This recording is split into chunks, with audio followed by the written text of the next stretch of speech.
but everyone has Brett Lawrie on the tip of their tongue, and who knew that was going to be like 6 days ago, right?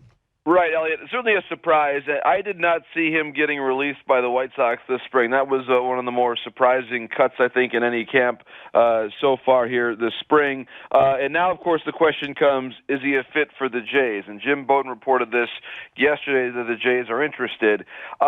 It would surprise me, I think, if Lawrie wound back up in Toronto. I just think that right now you look at the situation. The one reason why you could see it being conceivable is the lingering concern over Devin Travis, who is now injured for the second straight spring. He has yet to have an at-bat, and John Gibbons has voiced that maybe there's a little uncertainty about if Travis is going to be ready for opening day. So if there's still some uncertainty there, then I could maybe see it later in camp. But I really think it's really a question of the medicals there on Travis, because he is, guys, a really important player for the Jays. We all know this, but you look at the way that they have played when he's been healthy, they're a different team. And until he gets on the field, I'm going to call this a very nervous spring there in Dunedin for the Blue Jays. Well, and I think we all can always overrate clubhouse chemistry, et cetera, but it does matter. And I think that there was a leadership vacuum, John, the first time around when Lawrie was here. So they had to bring in guys like Omar Vizquel and later Mark DeRosa.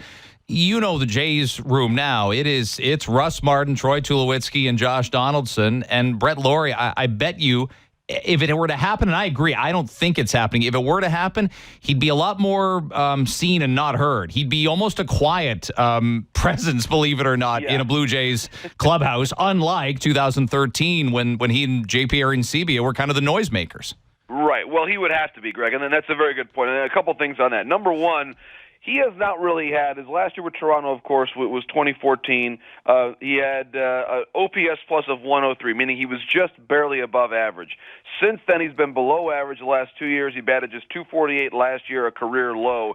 So he's not really coming into this spring, regardless of where he goes, with a whole lot of momentum. And we all know Brett's personality.